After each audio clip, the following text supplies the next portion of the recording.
Amid a raging blizzard, an elderly black couple, living alone in their freezing, run-down cottage and struggling with a failing fireplace, suddenly heard an engine roar and then die outside their porch. Limping to the door, the old man found a young man injured, his face pale from the cold, trembling as he begged for a little hot water. Without hesitation, they brought him inside, wrapped him in blankets, cleaned his wound, and warmed him with soup. The old man even braved the icy wind to fix the stalled motorcycle. They thought they were simply helping a stranger, unaware that this kindness would become the reason he saved their lives 3 days later. Before we go back, let us know where you're watching from, and subscribe, because tomorrow I've got something extra special for you. The blizzard hit harder than the forecast predicted. Arthur Carter, a 75-year-old black man with graying curls, stood at his living room window watching the snow pile up against the fence. His knees ached, they always did when a storm was coming. 75 years of life had taught him to read the weather better than any meteorologist. Arthur, come away from that cold glass. Evelyn, a petite black woman with warm brown skin and gentle eyes, called from her armchair, her hands trembling slightly as she folded napkins. The Parkinsons made even simple tasks take twice as long, but she never complained. "You'll catch your death. Just checking the roads, dear." Arthur turned back, his limp more pronounced in the cold. An old injury from his days at the auto shop, a hydraulic lift that gave out back in '89. Nobody should be out in this mess. That's when he heard it, the distinctive rumble of a motorcycle engine sputtering and dying. Then silence. Arthur frowned. He knew that sound, a Harley-Davidson with carburetor trouble. The engine tried to turn over once, twice, then nothing. "Someone's outside," he muttered. A minute later, heavy boots crunched through the snow on their porch. The knock was hesitant, almost apologetic. Arthur opened the door to find a young man standing there, maybe 25, covered in snow. Tattoos crawled up his neck despite the freezing temperature. His leather jacket was soaked through, and his right hand was wrapped in a dirty bandage, blood seeping through. "I'm sorry to bother you, sir." The young man's teeth chattered. "My bike died about 50 feet down. Do you have any hot water? My hands I can't feel them anymore." Arthur stepped back without hesitation. "Get in here before you freeze solid." The young man stumbled inside, and Evelyn was already on her feet, slower than she used to be, but moving with purpose. "Oh my lord, look at you." She guided him to the couch near the fireplace. "Arthur, get towels, and that soup from lunch heated up." "I don't want to be trouble, ma'am. Just some water to warm my hands, and You'll sit right there and do as you're told." Evelyn's voice was firm but kind. She was already examining his injured hand, carefully unwrapping the bloody cloth. "How did this happen?" "Caught it on a sharp edge changing my oil yesterday." The young man, Jax, he'd said his name was Jax, winced as she cleaned the wound. "Probably should have gotten stitches, but you didn't have the money for a hospital." Evelyn finished, her voice understanding. She'd seen plenty of young people struggling, working themselves raw just to get by. "This needs proper bandaging. Arthur, bring my first aid kit." Arthur moved to the bathroom, his limp slowing him down but not stopping him. He could hear Evelyn talking softly to the boy, that gentle voice she used to use on their own kids back when they still came around. When he returned with the kit, Jax was looking around the room with something like longing in his eyes. "You've got a beautiful home," Jax said quietly. Evelyn smiled as she opened the first aid kit. "We've been here 43 years, raised 2 boys in this house." "They nearby." The silence that followed was heavy. Arthur busied himself with the soup, pretending not to notice the way Evelyn's smile tightened. "They're busy with their own lives," she said finally, her shaking hands carefully cleaning Jax's wound with antiseptic. "You know how it is." Jax didn't push, he just nodded. While Evelyn tended to Jax's hand, Arthur bundled up and headed outside. The cold bit through his thin jacket immediately, but he barely noticed. His mind was already working through the problem. The Harley sat dark and silent in the snow ice already forming on the chrome. Arthur ran his hand along the engine, still warm. He popped open the side panel and bent down his bad knee, screaming in protest. Carburetor just like he thought, flooded and frozen. No replacement parts out here, and even if there were, he doubted the kid could afford them. But Arthur Carter hadn't spent 50 years as a mechanic without learning a few tricks. He went to his shed, snow whipping around him, and dug through his collection of salvaged parts. A piece of wire here, an old gasket there.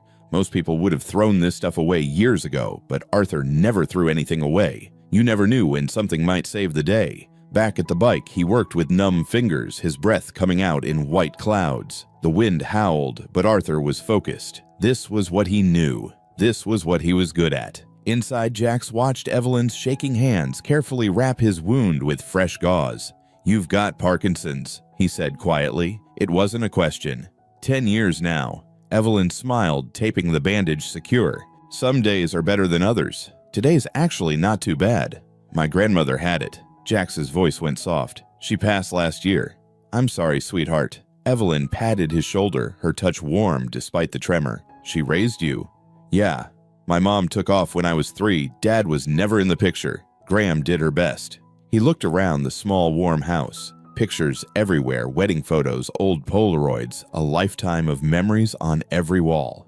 "This place reminds me of hers. Same feeling, you know. Like love lives in the walls." Evelyn's eyes misted over. "That's a beautiful way to put it." She used to say that. Jax's smile was sad. "Said you could always tell a home where people loved each other. Something about the way the light hit the rooms, the way the air felt. Your grandmother was a wise woman." "She was." Jax looked down at his freshly bandaged hand. "I miss her every day, especially around the holidays."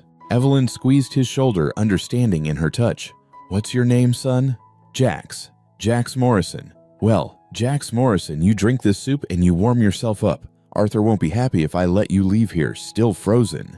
She poured the soup into a bowl, her hands shaking, but managing not to spill a drop. Years of practice learning to work with the tremors instead of against them.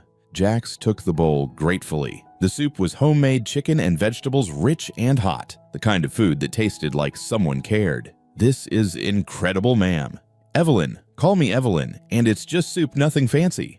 My Graham used to make soup like this." Jax's voice was thick with memory. Sunday afternoons, the whole house would smell like it. They sat in comfortable silence while Jax ate. Outside, they could hear Arthur working the occasional clang of metal on metal, carrying through the storm. "Hey, he shouldn't be out there in this weather," Jax said, guilt creeping into his voice. "His knee, I saw him limping." "You try stopping Arthur Carter when someone needs help." Evelyn's smile was fond. "Been trying for 52 years. Hasn't worked yet." "How long have you been married?" 52 years this past October." Evelyn settled back in her chair, her eyes distant with memory. "Met him at a church social. He fixed my car in the parking lot. Battery was dead. I told him I'd buy him dinner as a thank you. He said he'd only accept if I'd let him take me to a movie instead." "Smooth." Jax grinned. "He thought he was." Evelyn laughed softly. "Took him to see some Western. I fell asleep 20 minutes in. When I woke up, he'd covered me with his jacket and was just sitting there watching me instead of the movie." "That's when you knew." "That's when I knew." Outside, Arthur worked in the driving snow. His fingers were numb, but he'd fashioned a makeshift fix using wire and an old trick he'd learned back in '72 from a mechanic in Detroit. It wasn't pretty, but it would get the kid where he needed to go. The wind cut through his thin jacket, but Arthur didn't stop. This boy needed help, and Arthur Carter had never turned away from someone who needed help. Not in 75 years, and he wasn't about to start now. 20 minutes later, Arthur limped back inside, snow caked in his gray hair, his lips tinged blue from the cold. "Arthur Carter, you're going to give me a heart attack." Evelyn rushed over with a towel as quickly as her condition allowed. "Look at you, frozen solid." "I'm fine, woman." But Arthur's voice was hoarse from the cold. "Try it now," he told Jax. They all went to the door. Jax hit the ignition and the Harley roared to life, strong and steady. "No way." Jax stared at the bike, then at Arthur. "How did you? I thought it was done for." The carburetor was completely... "Nothing's ever really done for if you know how to listen to it." Arthur's smile was modest, but there was pride in his eyes. The pride of a craftsman who still had it. "She'll get you home, but get that carburetor replaced soon as you can. This is just a Band-Aid." Jax reached for his wallet, pulling out what looked like his last $60. "Please let me pay you. You spent half an hour in a blizzard for a complete stranger." Arthur waved him off his expression, brooking no argument. "Keep it. Buy gas. Buy yourself a decent meal." "Sir, I can't just..." "Yes, you can." Evelyn pressed a thermos into Jax's good hand. "Soup for the road. And son, please be careful out there. I'm sure your mother's worried sick." Something flickered across Jax's face. Pain loss, something deep that he quickly buried. "Yes, ma'am. She would have been." He looked at both of them, these two strangers who'd shown him more kindness in 30 minutes than he'd seen in months. Arthur standing there in wet clothes, knee clearly killing him, but not saying a word. Evelyn hands trembling, but steady enough when someone needed help. These people barely had anything. Their house was small, their furniture old, their clothes worn, but they'd given without hesitation, without expecting anything in return. "When you get a chance," Arthur said, walking Jax to his bike, each step careful on the icy ground. "You help someone else. That's all the payment I need." Jax swung his leg over the Harley, the engine purring now like it was brand new. He looked back at the small wooden house, warm light glowing from the windows, smoke curling from the chimney into the dark sky. "I won't forget this," he said, his voice thick with emotion he didn't try to hide. "I swear to God I won't forget." Arthur just nodded, raising one hand in farewell. "Safe travels, son." Jax rode off into the storm, the taillights disappearing into the white. He didn't see Arthur wince as he climbed the porch steps or Evelyn waiting at the door with dry clothes and concern in her eyes. He didn't know that in 3 days, Arthur and Evelyn Carter would need help more desperately than he'd needed it tonight. But he would remember. God help him, he would remember.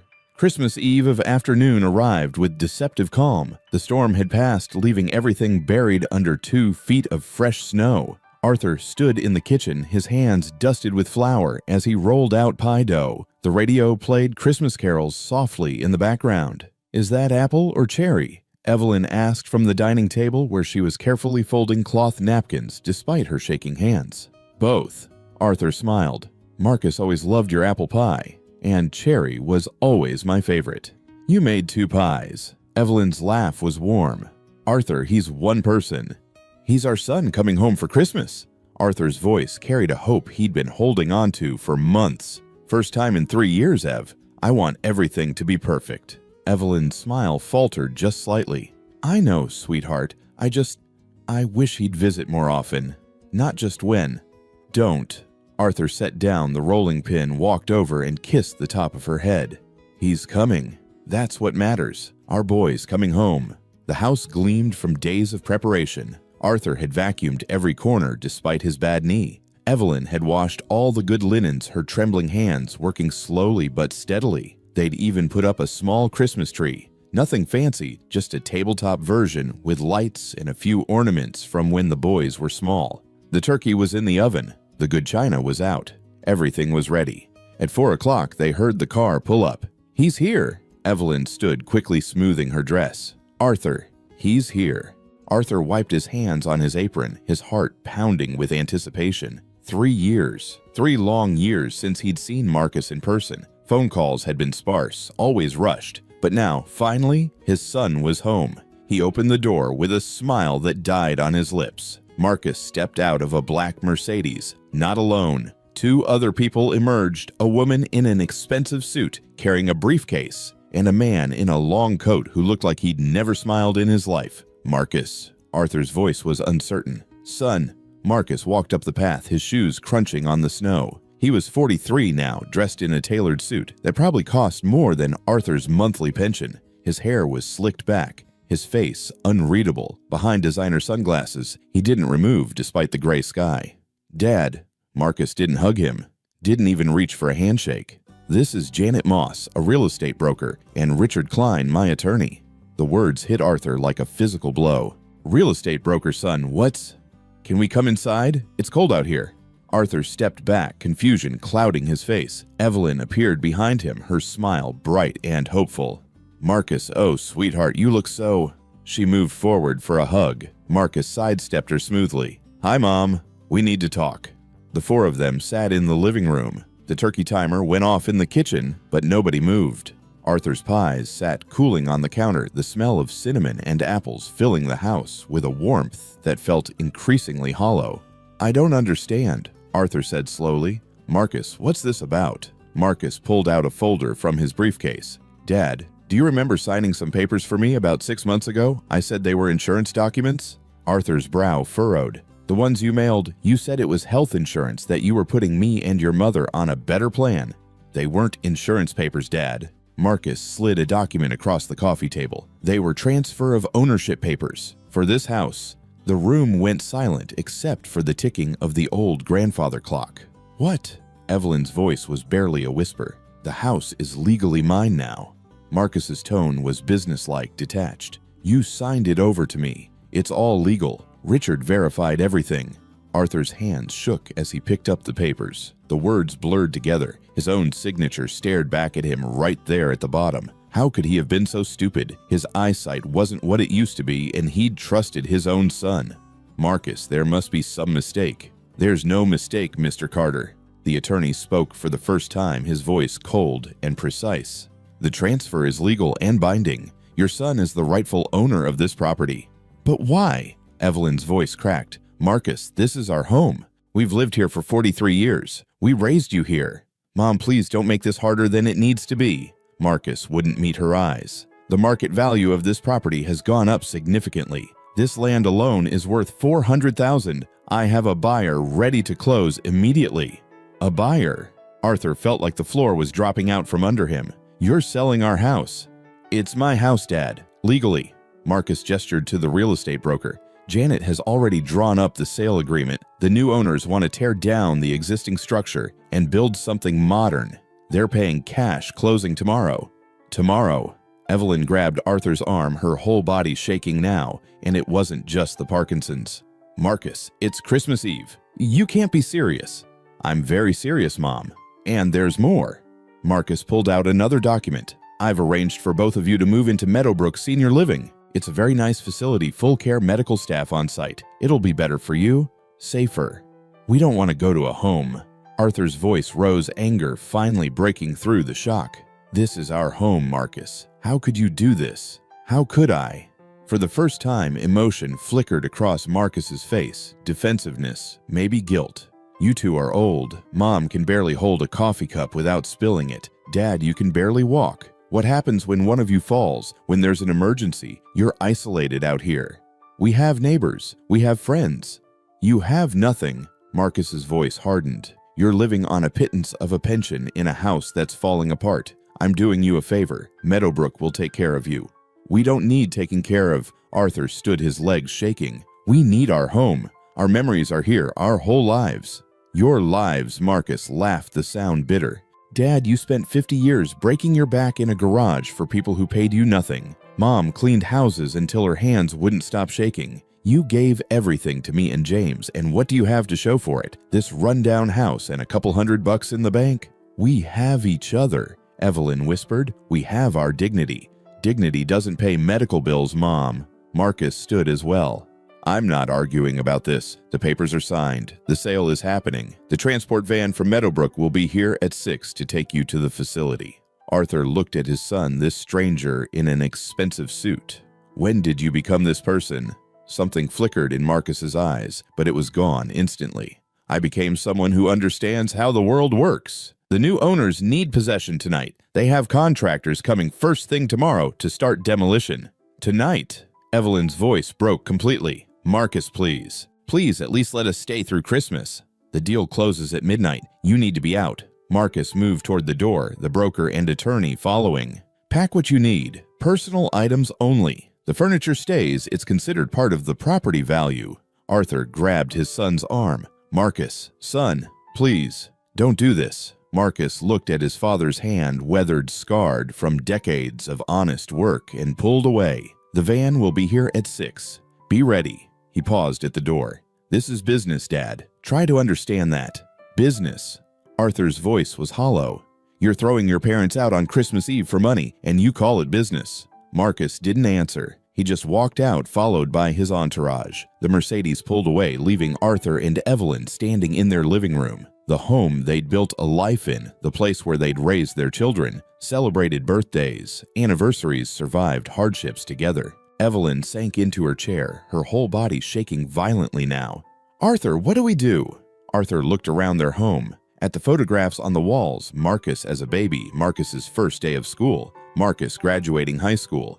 Every milestone captured and treasured. The timer in the kitchen was still beeping. The pies sat on the counter cooling. The turkey was ready. The good china was set.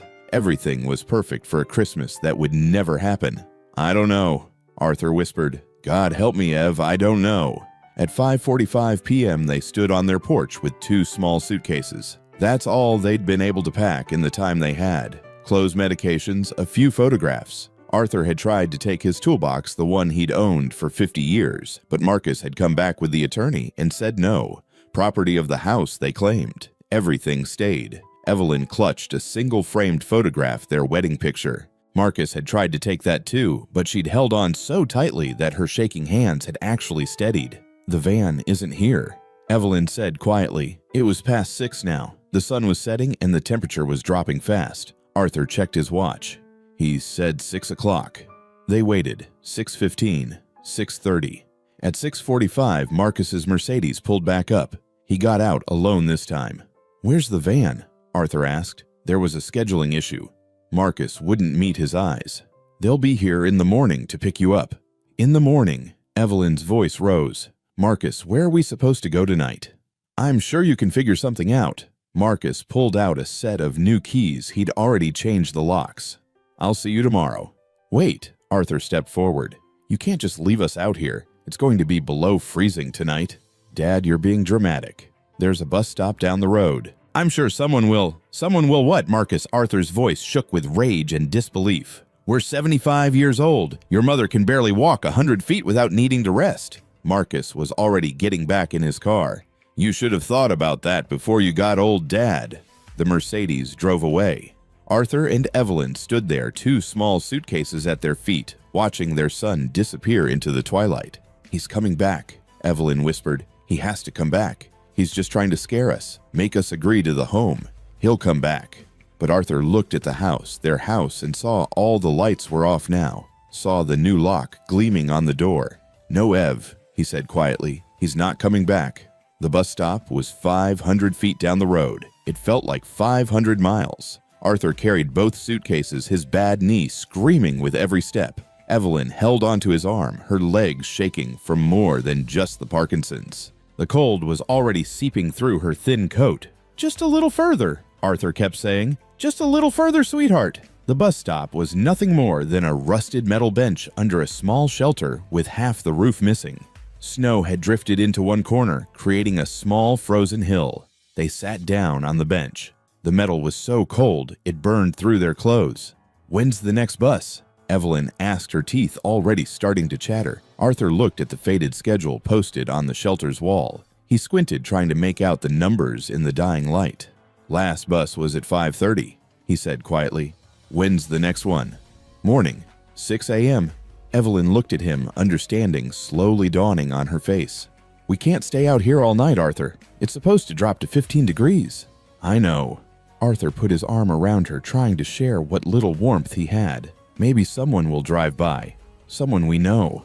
But this was a rural road. Their nearest neighbor was a quarter-mile away, and the Johnsons had left for their daughter's house in Florida 2 days ago. Everyone who could leave for the holidays had already left. The sun set completely. The temperature dropped. Arthur took off his jacket, the thin windbreaker that was all he'd grabbed in the chaos, and draped it over Evelyn's shoulders. "Arthur, no.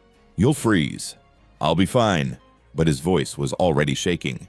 "Just stay close to me." They huddled together on that frozen bench as the night grew darker and colder. Cars passed occasionally, people heading to warm homes, to Christmas Eve dinners with family who loved them. None of them stopped. Why would they? 2 old people at a bus stop wasn't an unusual sight. By 8 o'clock, Evelyn's shaking had gotten worse. "I can't stop," she said, her voice slurred. "Arthur, I can't control it anymore." He knew it wasn't just the Parkinson's now. It was hypothermia setting in. "Talk to me, Ev. Stay awake. Tell me about our first Christmas." "So cold," she whispered. "I know, baby. I know. But talk to me. Remember our first Christmas you burned the turkey." A small smile flickered on her blue lips. You said it was the best meal you'd ever had." "It was. Because you made it." Arthur rubbed her arms, her back, trying desperately to keep her circulation going. "Tell me more. What else do you remember?" "We were so poor." Evelyn's eyes were starting to close. "Couldn't afford presents. You made me a jewelry box out of scrap wood." "I still have it," Arthur said, his voice breaking. "It's in our house, in our bedroom." But it wasn't their house anymore. "I'm so tired, Arthur." No, stay with me." He patted her cheek gently. "Evelyn, look at me. Open your eyes. She did, but they were unfocused. Remember when Marcus was born, you were so scared. Terrified, Arthur admitted. Thought I'd drop him. You were so gentle. Evelyn's smile was distant, now lost in memory. Both our boys. You were always so gentle. Marcus. The name sent a spike of pain through Arthur's chest. His son had done this, had left them here to die, because that's what would happen if they stayed out here all night. They would die. We need to move, Arthur said. Ev, we need to walk. Keep our blood flowing. Can't, she whispered. Too tired. Yes, you can. He stood, every joint in his body protesting. He tried to pull her up, but she was dead weight. Evelyn, please, stand up. Just let me sleep, she murmured. Just for a minute. Arthur knew that sleep. That was the sleep you didn't wake up from. No. He shook her harder than he meant to. Evelyn Carter, you stay awake. You hear me. You stay awake. She opened her eyes, focused on him with effort. I'm sorry. Don't apologize. Just stay with me. He sat back down, pulled her against his chest, wrapped his arms around her. His own body was shaking violently now, his fingers numb his face, burning from the cold. This is how it ends, he thought. 75 years of life, 52 years of marriage, and it ends on a frozen bench because their own son values money more than their lives. I love you, he whispered into Evelyn's hair. I love you so much. Love you too. She breathed, her voice barely audible now. Another car passed, didn't slow down. The wind picked up, cutting through them like knives. Arthur closed his eyes and prayed. He wasn't a particularly religious man, but he prayed now. Prayed for help, prayed for a miracle, prayed that if they were going to die, they'd go together. He didn't let go of his wife, not when he couldn't feel his arms anymore, not when his own consciousness started to fade. He held on because that's what he'd promised 52 years ago, for better or worse, in sickness and health, until death do us part. The last thing he heard before the darkness took him was the distant rumble of engines. Lots of engines. Jax had been thinking about the old couple for 3 days. He'd made it home safely that night, the Harley running smooth thanks to Arthur's repair. But something had stuck with him. The way they'd helped without hesitation, the warmth in that small house, the kindness in their eyes. His grandmother would have liked them. Christmas Eve morning, he'd woken up with an idea. A crazy idea maybe, but one he couldn't shake. He'd called Big Mike first. Mike was the president of their charter, 55 years old, built like a tank with a gray beard down to his chest and a heart bigger than his massive frame. You want to do what? Mike had asked. I want to go back, take the club, do something nice for them. Kid, we don't even know these people. They helped me, Mike, when they didn't have to, when they had nothing. Jax's voice was firm. My gram always said you pay back kindness with kindness. I want to do this.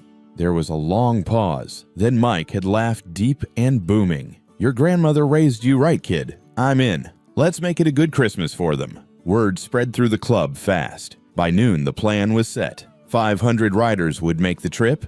They'd bring food, gifts, supplies. They'd help fix up the old couple's house. Mike had noticed the roof looked like it needed work. They'd make it a Christmas Arthur and Evelyn would never forget. By 4 p.m. on Christmas Eve, the convoy was rolling. 500 Harleys, Triumphs, Indians, and custom bikes stretched for miles along the highway. The sound was thunderous, a wall of engines that made the ground shake. Jax led the way, the memory of that small wooden house fixed in his mind. It was full dark when they arrived at the rural road. Jax's heart was pounding with excitement. He couldn't wait to see their faces. But something was wrong. The house was completely dark. No lights in the windows, no smoke from the chimney. The convoy pulled up to the property, 500 bikes lining the road and filling the yard. Engines died, leaving an eerie silence. Jax walked to the front door, knocked. Mr. Carter, Mrs. Carter, it's Jax, the guy whose bike you fixed. No answer. He knocked again, harder. Hello.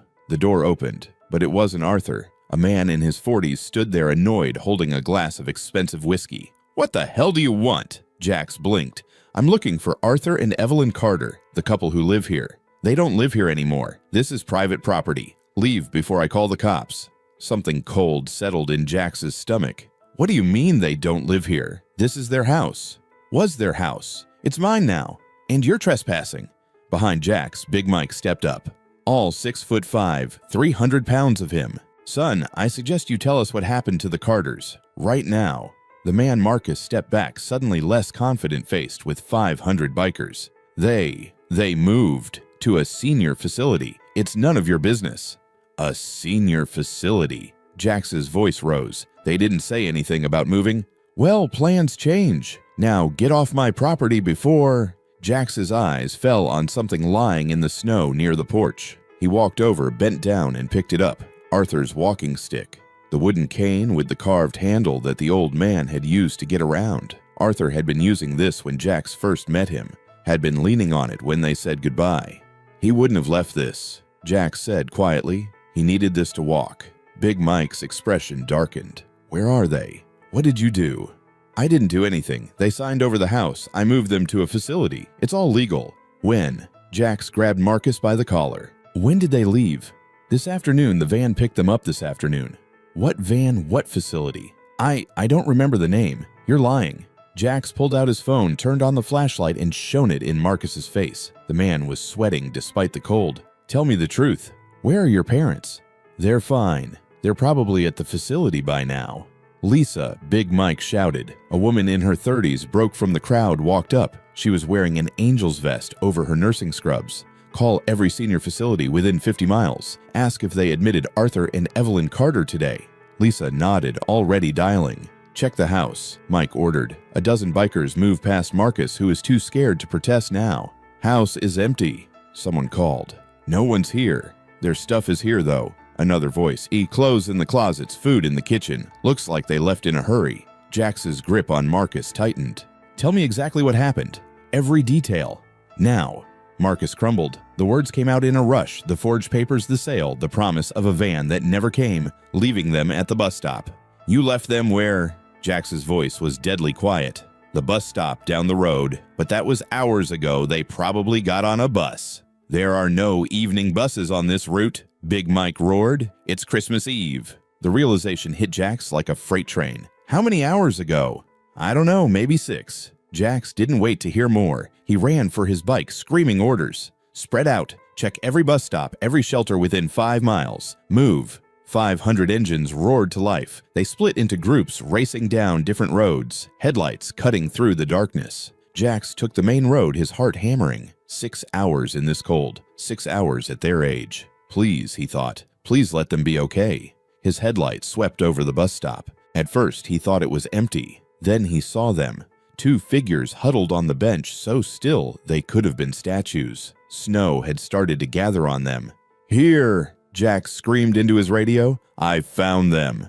He was off his bike before it fully stopped running to the bench. "Mr. Carter, Mrs. Carter." Arthur's eyes were closed. His skin was gray, his lips blue. His arms were wrapped around Evelyn, who looked even worse, her whole body rigid, her breathing so shallow Jax couldn't see her chest moving. "No, no, no, no." Jax touched Arthur's face, ice cold. "Stay with me. Please stay with me." Arthur's eyes fluttered open, unfocused. "Jax." The word was barely a whisper. "Yeah, it's me. I'm here. We're going to help you." More bikes arrived, circling the bus stop with their headlights creating a ring of light. Big Mike jumped off his Harley, shrugging out of his heavy leather jacket. "Lisa, get over here." Lisa ran up with a medical bag. "Hypothermia, both of them. We need to warm them up slowly." "Use our jackets," someone shouted. Within seconds, a dozen leather jackets were piled on top of Evelyn. Big Mike wrapped his around Arthur, who was still trying to protect his wife, even as he was barely conscious. "Get the heated blankets from the support truck," Mike ordered. "I've got hand warmers." A biker ran up with chemical heat packs, cracking them and tucking them under the coats. "Evelyn," Arthur mumbled, trying to reach for his wife, even though they were right next to each other. "Is she? She's okay." Jax lied because he didn't know if it was true, but he needed Arthur to stay calm. "She's going to be okay. So are you." Lisa checked Evelyn's pulse, her face grave. "Pulse is weak but steady. She's in worse shape. The Parkinson's probably made her more vulnerable." She looked at Jax. "We need to get them to a hospital. Now." "Snake," Mike bellowed. "Get the truck up here." A modified pickup truck with a heated camper shell pulled up. The inside had been rigged with blankets and a portable heater. "Carefully," Lisa directed as they lifted Evelyn. "Don't move her too fast." Arthur tried to stand to follow his wife, but his legs gave out. Jax caught him. "I've got you, sir. I've got you." They loaded both of them into the truck bed, the heater already running, piling more blankets around them. "St. Mary's Hospital," Lisa told the driver. "Run every red light. As the truck pulled away, escorted by a dozen bikes with lights and sirens, Jax stood in the snow staring at the empty bus stop. They'd almost died here, would have died here if he'd been even an hour later. Big Mike put a hand on his shoulder. "They're alive, kid. That's what matters." Jax turned to look back at the house down the road, the house where Marcus was probably still cowering inside. "Mike," Jax said quietly, "I need you to do something for me." "Name it. Keep me from going back to that house right now." Mike understood. "Yeah, I think we all need that." But his eyes, like Jax's, were fixed on that distant house, and the rage there was cold and controlled and absolutely terrifying. St. Mary's Hospital emergency room had never seen anything like it. 500 bikers descended on the parking lot, a sea of leather and chrome under the fluorescent lights. They couldn't all fit inside, so most waited outside, engines idling, keeping watch. Jax paced in the waiting room, unable to sit still. Big Mike sat nearby, his massive frame somehow making the plastic chair look like a child's toy. "They've been in there for 2 hours, Jax muttered. "Why hasn't anyone told us anything?" "Because the doctors are working," Lisa said calmly. She'd stayed while the others waited outside. "Hypothermia takes time to treat. They have to warm them up gradually, or it can cause more damage." "But they'll be okay, right?" Jax looked at her desperately. "They'll be okay." Lisa's expression was guarded. "I don't know, Jax. They were out there for a long time, at their age with Mrs. Carter's Parkinson's." She didn't finish. She didn't have to. Jax sank into a chair, his head in his hands. 3 days ago, these people had saved him, had shown him kindness when they didn't have to, and now they were fighting for their lives because their own son had thrown them away like garbage. "It's my fault," he said quietly. "If I'd come back earlier, if I'd checked on them—" "Stop!" Big Mike's voice was firm. "This isn't on you. This is on that piece of work who calls himself their son. I should have known something was wrong. The house was dark. Jax." Mike grabbed his shoulder, forcing him to look up. "You saved them. You found them in time. That's what matters." The emergency room doors swung open. A doctor in scrubs approached, looking exhausted. "Family of Arthur and Evelyn Carter." Jax stood. "We're all they've got." The doctor looked at the waiting room full of bikers and didn't even blink. "They're stable. We've got them warmed up, started IV fluids. Mr. Carter is doing better, his vitals are strong. Mrs. Carter is more critical. The combination of hypothermia and her Parkinson's put a lot of stress on her system. But they'll live." Jax's voice cracked on the words. "We believe so, yes, but they'll need to stay for observation, at least 48 hours. Relief flooded through Jax so suddenly his knees almost gave out. "Can we see them?" "2 visitors at a time, and keep it brief, they need rest." Jax and Big Mike followed the doctor down the hallway. The room was small with 2 beds. Arthur was in the first awake, but groggy, an oxygen tube in his nose and IVs in both arms. Evelyn was in the second bed, still unconscious, her breathing supported by a machine. Arthur's eyes focused on Jax. You came back." "Yeah." Jax pulled a chair close to the bed. "I came back." How did you find us?" "I brought some friends. We were coming to surprise you for Christmas." Jax's throat was tight. "Found your son instead." Arthur's eyes closed, pain washing over his face. "Marcus. He told us what he did." Big Mike stepped forward. "What he did to you and your wife." "He's my son," Arthur whispered. "I don't understand. How could he?" "Some people value money more than family," Mike said gently. "It's not a reflection on you. You're a good man, Arthur Carter. I can see that." Arthur looked at these 2 strangers, these intimidating men with their leather vests and tattoos who'd saved his life. "Who are you people?" "We're Jax's family," Mike said simply. "And anyone who helps one of ours is family to us too." "I just fixed his bike," Arthur said, confused. "It was nothing. It was everything." Jax interrupted. "You helped me when you didn't have to. You and Mrs. Carter showed me kindness I hadn't seen in a long time. My grandmother would have said that's the kind of debt you always repay." Arthur's eyes drifted to his wife's bed. "Is she going to be okay?" "The doctors think so," Jax said. "She's strong. She held on out there for hours. She's a fighter." 52 years, Arthur said softly. "We've been married 52 years. Can't lose her now." "You won't," Mike promised. "We're going to make sure of it." A nurse poked her head in. "I'm sorry, but you need to let him rest." Jax stood, but Arthur grabbed his hand with surprising strength. "My house," Arthur said. "Marcus took our house. Where are we supposed to go when they release us?" Jax and Mike exchanged a look. "Don't worry about that," Mike said. "We're taking care of it." "But, Mr. Carter," Jack said firmly, "you took care of me when I needed it. Now it's our turn. Trust us." Arthur searched their faces, then nodded slowly. "Thank you. Thank you both." Outside in the parking lot, the club had gathered. Word had spread the old couple was going to make it, but the celebration was muted because everyone knew what came next. Big Mike stood in front of the assembled riders, his voice carrying in the cold night air. "Brothers and sisters," he said, "we've got a situation. 2 good people almost died tonight because of greed and cruelty. Their own son sold their home out from under them and left them to freeze."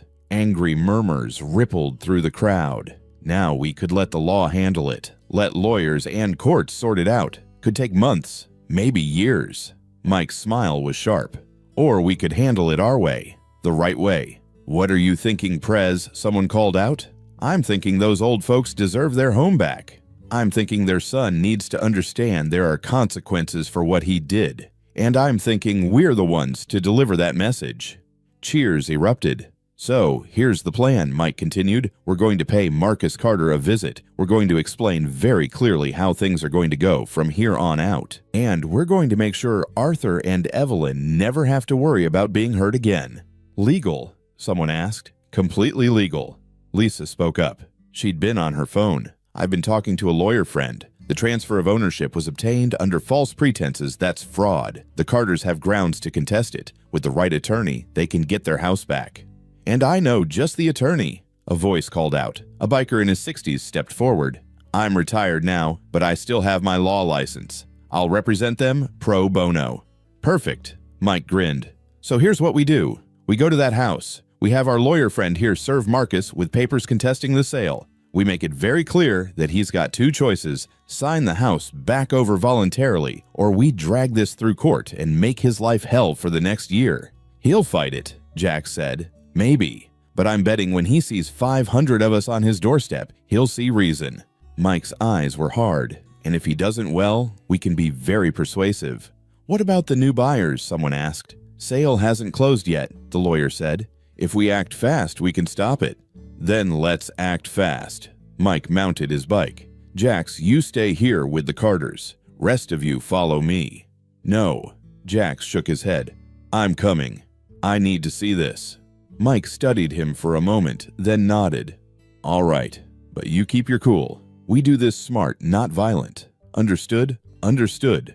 499 engines roared to life. The sound reached Marcus before the lights did. He was in the living room of his newly acquired property, celebrating with the real estate broker and his attorney. Champagne, expensive cheese plans for the massive profit he'd make on the flip. Then the rumble started, distant at first, then growing louder and louder. "What is that?" Janet Moss asked, setting down her glass. Marcus went to the window and his blood ran cold. The driveway, the road, the entire property as far as he could see covered in motorcycles. Headlights pointed at the house like spotlights. And they were still coming, an endless stream of bikes filling every available space.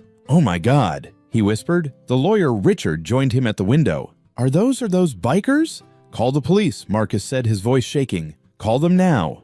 Richard pulled out his phone just as every single motorcycle cut their engine simultaneously. The silence was somehow more terrifying than the noise had been. Then the headlights all turned on at once. High beams pointed directly at the house, flooding the interior with blinding white light. The front door handle rattled. Marcus had locked it, changed the locks that very afternoon. But the door opened anyway. Big Mike had simply twisted the handle until the cheap new lock broke. 6 men walked in. They filled the living room, massive in their leather vests, their presence overwhelming. Marcus backed up against the wall. "This is private property. I'll have you arrested." "For what?" Big Mike's voice was calm, almost pleasant. "We knocked. Door open. Maybe you should invest in better locks. Get out, all of you. We'll leave when we're done talking." Mike gestured to the lawyer biker who pulled out a folder of papers. "First, let me introduce you to Harold Brennan. Used to be one of the best real estate attorneys in the state before he retired. He's representing your parents now." "My parents have no grounds." "Fraud," Harold said mildly. "You obtained transfer of ownership under false pretenses. That's fraud, Mr. Carter, and it's illegal." "I did no such thing." "You told your father the papers were for health insurance. We have witnesses. The mailman who delivered the package remembers you specifically telling him to tell Mr. Carter, it was urgent insurance documents. That's documented fraud. Marcus's face paled. You can't prove. We can. Harold smiled. And we will. In court. A very public court case where everyone will know you tricked your elderly disabled parents out of their home and left them to die in a snowstorm. I didn't. They were supposed to go to a facility. What facility? Jax stepped forward. Give me the name. Marcus's mouth opened and closed. I can't remember. You can't remember because there never was one, Jax said, his voice dangerously quiet. You lied. You left them at a bus stop on Christmas Eve in a blizzard. That's attempted murder, another biker added helpfully. Or at minimum criminal neglect of vulnerable adults. That's 5 to 10 years depending on the judge. Marcus's attorney Richard cleared his throat nervously. Marcus, perhaps we should consider— Shut up, Richard, Marcus snapped. Then to the bikers, you can't intimidate me. I'll fight this. I'll win. The papers are legal, my attorney verified. Your attorney verified papers obtained through fraud, Harold interrupted, which makes him complicit. He could lose his license. Richard went white. Here's what's going to happen. Big Mike said, his voice still calm, but carrying absolute authority. You're going to sign papers transferring this house back to Arthur and Evelyn Carter. Tonight. Right now. And if I refuse, then we file criminal charges tomorrow morning. Fraud, elder abuse, attempted manslaughter. We tie you up in court for years. And trust me, son, we've got deep pockets and a lot of time. We'll make this the most expensive decision you ever made. Plus, Jax added, every day we'll be outside whatever office you work at. Every client meeting, every business lunch, we'll be there. Legal public protest. 500 of us holding signs explaining what you did to your parents. Wonder how that'll affect your business. Marcus looked around wildly. The bikers filled the room, immovable as mountains. Outside, hundreds more waited. This is extortion. No, Harold said. This is justice. You can accept it now, voluntarily, or we can drag you through hell to get it. Your choice. Janet Moss, the real estate broker, stood up shakily. Marcus, I want no part of this. If these allegations are true, I'm withdrawing from the sale. I won't be party to fraud. Janet, I'm sorry, but my reputation is worth more than this commission. She grabbed her briefcase and headed for the door. The bikers parted to let her through. Richard was edging toward the door too. Marcus, I have to advise you to comply. If even half of what they're saying is true— You coward, Marcus shouted. I'm a realist. Sign the papers. Richard practically ran for the exit. Now it was just Marcus alone facing an army. Big Mike pulled out a document, the transfer papers Harold had prepared. Sign here, and here, and here. And if I don't, Mike leaned in close, then I go to the hospital and explain to Arthur and Evelyn Carter that their son chose money over them, that he'd rather destroy them than do the right thing. I'll watch it break their hearts all over again, and then I'll spend every resource I have making sure you pay for it. He straightened up. But here's the thing, Marcus. We're not like you. We're giving you a choice. Sign and you walk away. You lose the house, but you're free. Or don't sign and we bury you in legal fees and public shame until you've got nothing left. That's not a choice. It's more than you gave your parents. The words hit like a slap. Marcus looked at the papers at the pen Mike was holding out. His hands shook as he took it. I'll challenge this, he said, but his voice was defeated. I'll say you forced me. Sign it in front of a notary then, Harold suggested. Lisa came in, pulling a notary stamp from her bag. I'm certified. I'll witness. Marcus stared at the papers, at his signature line, at the end of his windfall profit. My father should have left me more, he muttered bitterly. Worked his whole life and had nothing to show for it. You deserved parents who loved you, Jax interrupted, who sacrificed for you, who would have done anything for you, and you threw it away for money you didn't earn. Marcus signed. Each signature was angry, the pen nearly tearing the paper. When it was done, Harold took the papers, checked them over, then nodded to Lisa, who added her notary seal. Done, Harold said. As of this moment, the house belongs to Arthur and Evelyn Carter again. Now get out, Big Mike said quietly. This is my house. No, it's their house. You're trespassing now. You've got 5 minutes to take whatever you came with and leave. Anything you added, the new locks, whatever stays, it's theirs. Marcus stood there shaking with rage and humiliation. I said get out, Mike repeated. Marcus grabbed his coat and his briefcase. At the door, he turned back. You think you've won? They're old. They're sick. They'll be dead in a few years anyway. And then what? This house will rot because they can't take care of it. They won't have to, Jax said, because they've got us now. Marcus's laugh was bitter. You'll stick around for what, a week, a month? Then you'll forget about them, move on to your next project. You're not their family. You're strangers. Family isn't blood, Big Mike said. Family is who shows up. And we're showing up. Marcus walked out into the sea of motorcycles. 500 engines started up as he passed a deafening wall of sound that followed him all the way to his Mercedes. He drove away, and the headlights followed him until he was gone from sight. Then, and only then, did the bikes fall silent. Big Mike turned to look at the house, warm lights now on in every window, the Christmas tree visible through the front window. "All right," he said, "let's make this place perfect for when they come home." The transformation took 6 hours. By midnight, the small wooden house glowed like something out of a fairy tale. Fresh firewood stacked on the porch, the roof patched where it had been leaking, new locks installed, real ones this time solid and secure, the windows cleaned until they sparkled. Inside was even better. The Christmas tree, the small tabletop one Arthur and Evelyn had put up, had been replaced with a 7-foot beauty that nearly touched the ceiling. Lights, ornaments, tinsel, presents beneath it wrapped in bright paper, food in the kitchen, turkey, ham, pies, casseroles, enough to feed an army, or at least 2 elderly people for a month. "We might have overdone it," Lisa said, looking at the stuffed refrigerator. "No such thing," Big Mike replied. He was hanging a wreath on the front door. "When they get home, they're going to know they're cared for." Jack stood in the living room holding a frame he'd found in a box in the closet, the family photo Marcus had thrown away. He set it back on the mantel, right in the center where it belonged. "They get discharged tomorrow afternoon," Lisa said, checking her phone. "Doctors say they're doing well. Mrs. Carter is awake and asking for her husband." "They'll want to see each other," Jack said. "Already arranged. They're being moved to a shared room."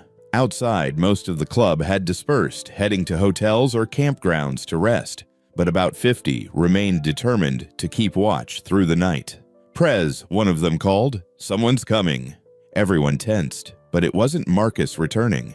It was neighbors, the Johnsons back from Florida, the Mendez family from down the road, old Mrs. Patterson from 2 houses over. "We heard what happened," Mrs. Patterson said, carrying a covered dish. "Heard it from my granddaughter. She works at the hospital. Is it true about Marcus?" Big Mike nodded. "I'm afraid so." Mrs. Patterson's face hardened. "That boy, I never liked him.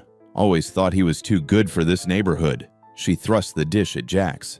"This is for Arthur and Evelyn. Lasagna. Tell them we're thinking of them." More neighbors came. More food, more expressions of support and outrage at what Marcus had done. "We should have checked on them," Mr. Johnson said, guilt heavy in his voice. "We've been neighbors for 40 years. We should have—" "You're here now," Mike said gently. "That's what matters."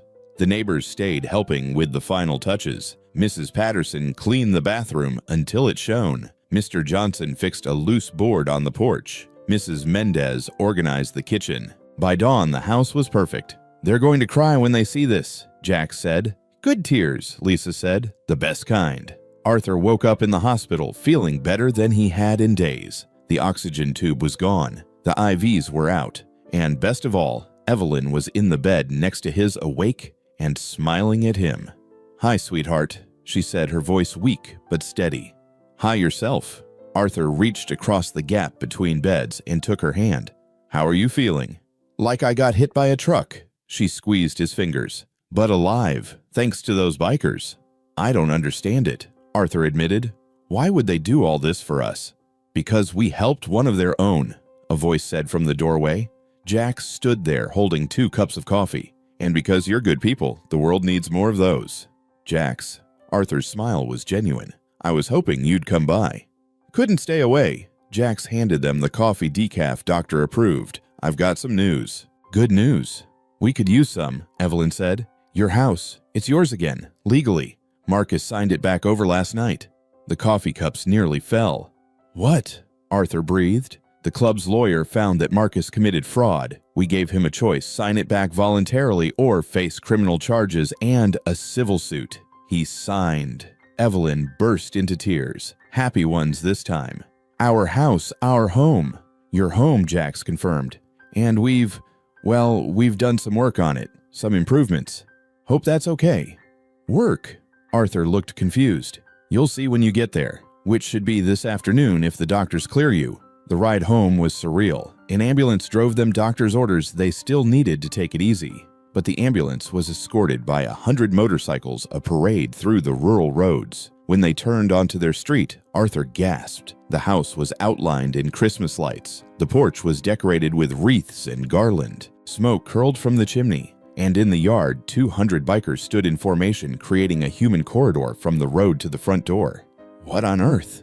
Evelyn whispered. The ambulance stopped. The doors opened. Big Mike himself was there to help Arthur out, Jax to help Evelyn. "Welcome home," Mike said simply. They walked between the rows of bikers, each one nodding respectfully as they passed. Some of the women were crying. Some of the men, too. The front door opened. Warm air rushed out, carrying the smell of cinnamon and pine and home. Arthur stepped inside and stopped dead. The Christmas tree, the decorations, the presents, the food, everything perfect, everything beautiful. He couldn't find words. Evelyn moved to the mantel, saw their family photo back in its place of honor. Her hands shook as she touched the frame. "How?" Arthur turned to the bikers crowding into the room. "How did you do all this?"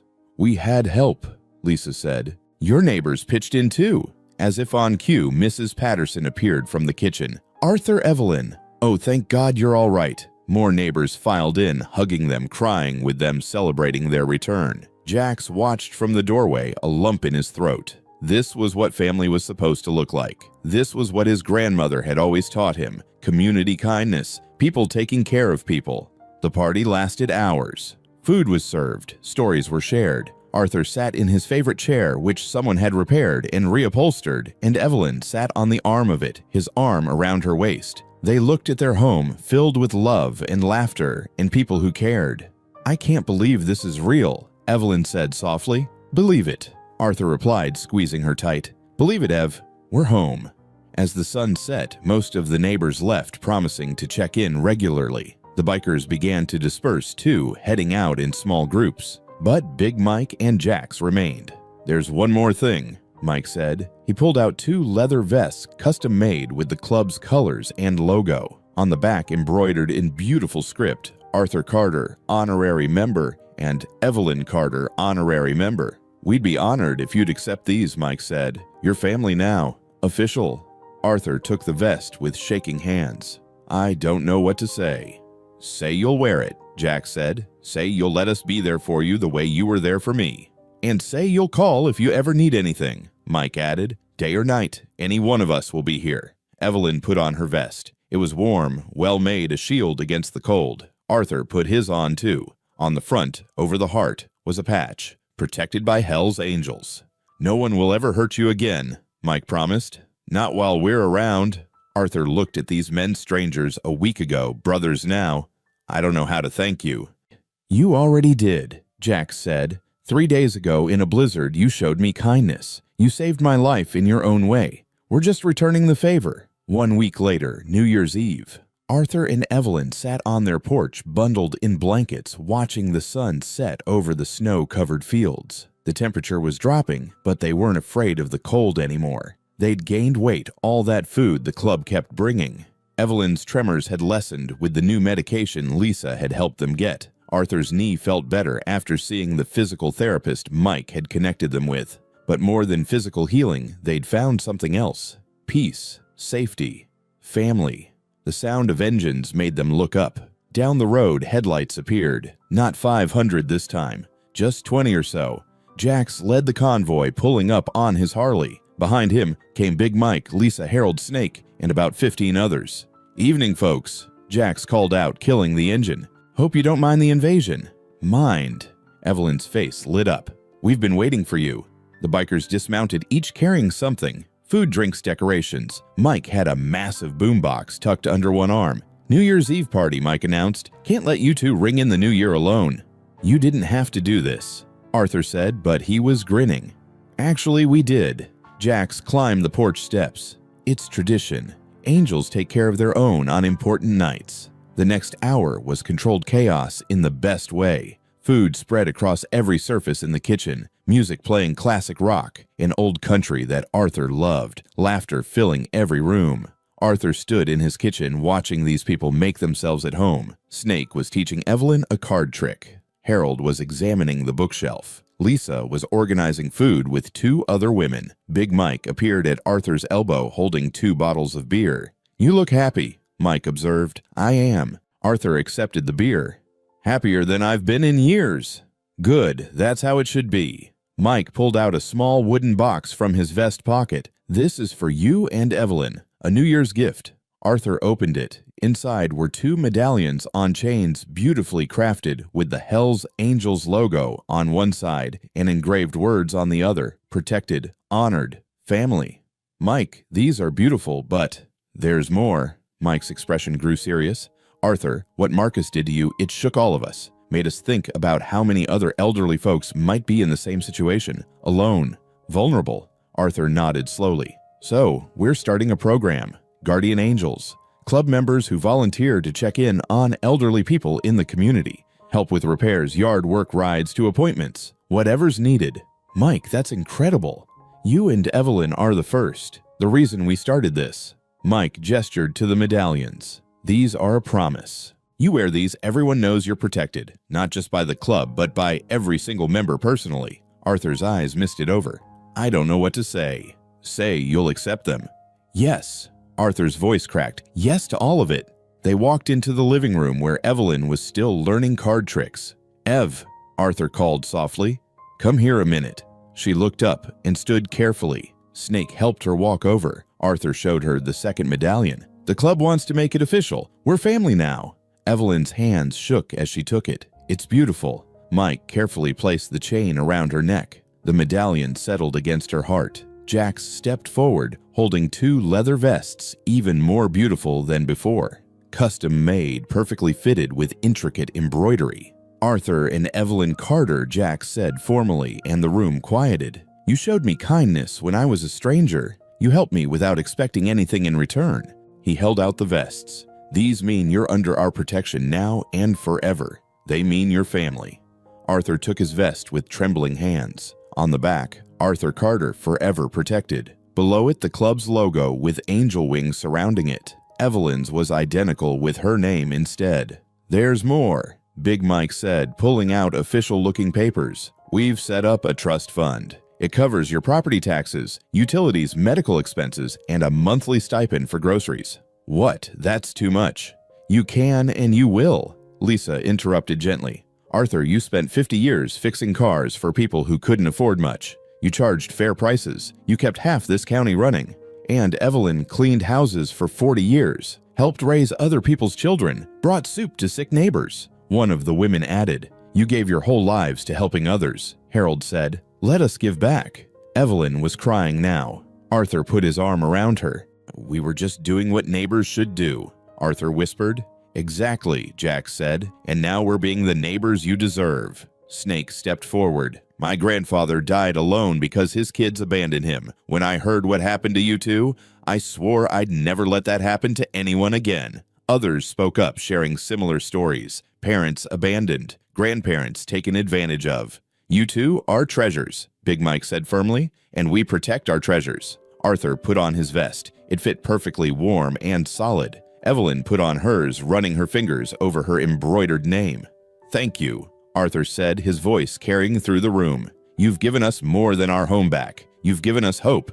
"You've given us the same thing," Jax replied. "You reminded us why we call ourselves a brotherhood. It's about taking care of each other." Mike raised his beer. "To Arthur and Evelyn Carter, our family, our proof that goodness still exists." "To Arthur and Evelyn," everyone chorused. At 11:30, they went outside. Someone had set up a fire pit in the front yard with chairs arranged in a circle. Stories were shared around the fire. Harold talked about his late wife, Lisa about becoming a nurse. Snake shared memories of his grandfather. As midnight approached, Mike stood. "I want to make this official. Arthur, Evelyn, please stand." Mike pulled out a laminated card. "By the power vested in me as president, I declare Arthur and Evelyn Carter to be lifetime honorary members of the Hells Angels Motorcycle Club. You are family now and forever." He shook Arthur's hand, then hugged Evelyn. "And one more thing." Mike gestured to the house. Arthur turned. Someone had mounted a plaque next to the front door. "Carter House, protected property of the Hells Angels MC. This family is under permanent protection." "That's not a threat," Mike said. "That's a promise. You're safe. Forever." The countdown started. 60 seconds to midnight. They gathered in a circle around the fire. 10, 9, 8. Arthur held Evelyn close, both wearing their vests and medallions. 3, 2, 1. Happy New Year. Fireworks exploded in the distance. Arthur kissed Evelyn like he had every New Year for 52 years. But this year was different. This year, they had a future that felt bright. As the celebration continued, Arthur sat by the fire next to Jax. "Can I tell you something?" Arthur said. "Anything. I spent the last few years scared of getting older, of being forgotten, scared that when I died, I wouldn't matter. And now," Arthur looked around at the people laughing at his wife, smiling at their home. "Now, I'm not scared anymore, because I know I matter. We're part of something bigger than ourselves." Jax nodded. "You changed my life, Arthur, and through you, you've changed all of us. That's a legacy." The snow started falling again, gentle and peaceful. When Arthur and Evelyn finally went to bed at 2 in the morning, when the last bikers had left with promises to return soon, they wore their medallions and slept the sleep of people who know they're truly loved. The nightmares of that frozen bus stop were gone. In their place was the rumble of motorcycle engines, the sound of family coming home. Always. Join us to share meaningful stories by hitting the like and subscribe buttons. Don't forget to turn on the notification bell to start your day with profound lessons and heartfelt empathy.